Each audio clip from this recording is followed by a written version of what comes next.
Alrighty, before I even start to walk through here, I thought I would turn the camera on. Right away we see some scratching marks there. Like something had been scraped maybe out of there. Doesn't look too much like a track of a shoe, that's for sure. So we look for markings of this not being a real horseshoe. For starters, this is really soft stuff. Not to say that, and if you look at this part, and then supposedly there was a horseshoe there. Remember I talk about kind of a, maybe even a tiptoe kind of walking and stuff. Almost looks like you can see a little bit of maybe some finger pattern there. You know, look at this packed down the mud here. Like it was packed.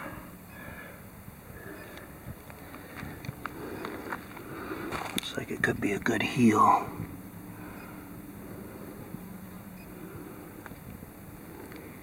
Get back onto that a bit.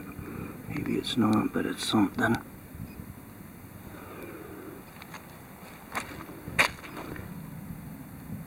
To see what kind of a scrape that is. Could that be a real horse hoof doing that? And would they be leaving all that line? Let's see how well that horse left a mark here then. Nothing.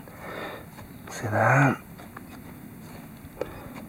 And that doesn't show like it would have all slumped in there, so to me that's like a dip in and then the horseshoe came out like that. Like, sorry, you pushed the horseshoe in maybe, and they pulled it up like that and pulled it out like that. It got covered in mud and, you know, sort of a fair amount of mud, and it could have been just to cover up maybe a big print there or something.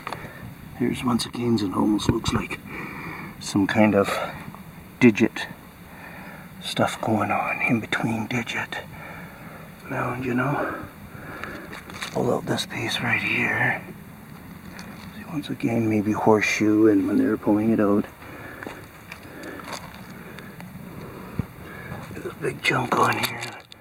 Pull those off. See, that's quite the curvature of a horseshoe. Like, it's quite weird. More finger scrapes. We've seen that many times. I've filmed that many times now, these kind of finger scrapes and stuff.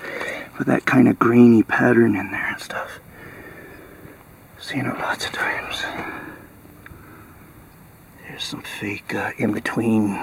It's almost like they were going with a deer kind, and then they got mixed up and put some claws on it. See, here's the other coat deer. It's pretty big. It would be a buck. But imagine the size they're going with there.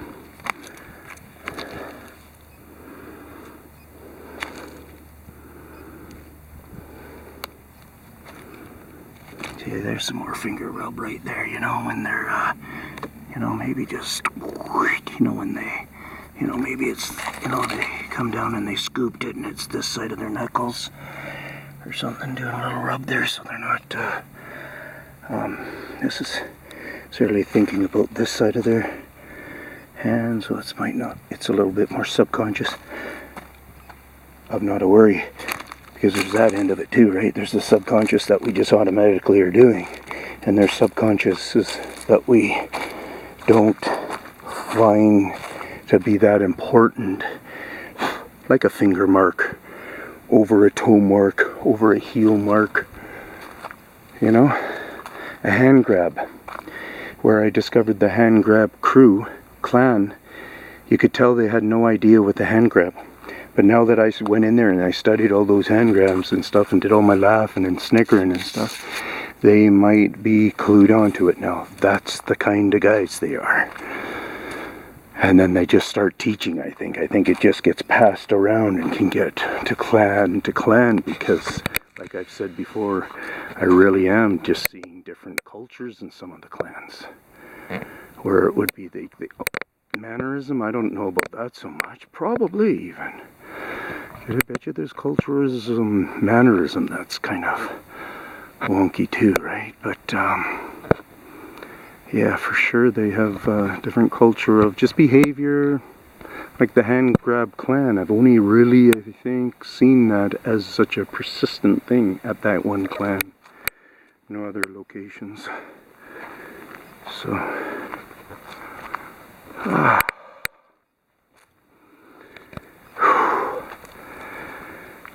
lot of work getting into video mode and stuff, guys. You know, I really hope someday I'm appreciated for this. A lot of people show me the appreciation. That's the thing that's really pushing me, and that's why I say that. People might say, but I'm not hounding for money too much, am I? I mean, I think that some money will be coming my way, and, you know, I'll be able to work this into a business. But I'm not hounding for money. I'm not saying, hey. I did have my address up there, but I took it back down, and I received nothing through that. So that's all good. It's just everything's a test, right? You're testing the grounds out for those different things. I know if I put up Patreon, then I would be getting a few bucks. I know it for a fact, because it's easy to punch a $5 bill or a $2 bill or whatever you want and just be helping somebody out a month.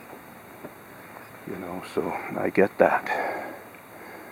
But I'm just one man, and you guys can see where I'm dedicated to. What part of the research I'm willing to do is I'm willing to do field work. I'm willing to get into the office more in certain environmental understanding, where I'm not sitting on a computer all day, but I can come by and help somebody direct people on some computer,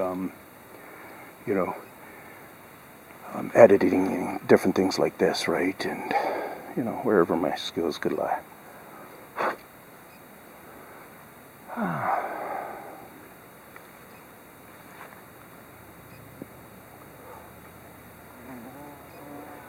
What was that, Mr. B? Mr. Wasp.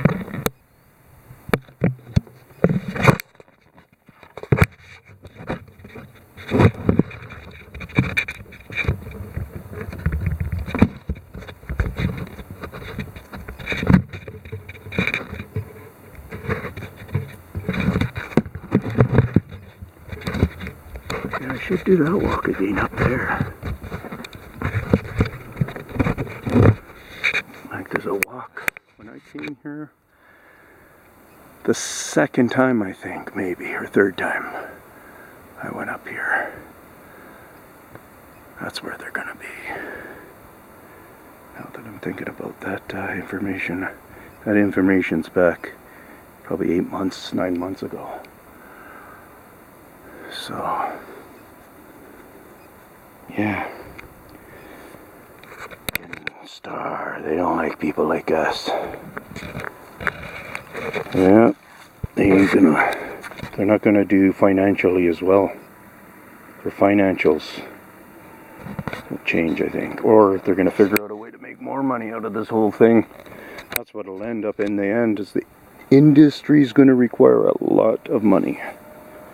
I say first and foremost, just in the security aspect of it. I know what I'm doing. I'm kind of doing a format of security, and I can tell that it leaves an impression. So let's go with that.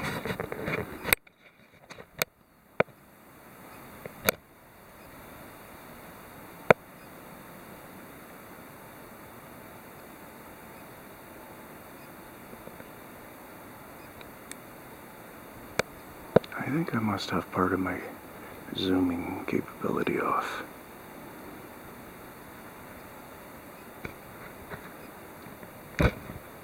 Peace out.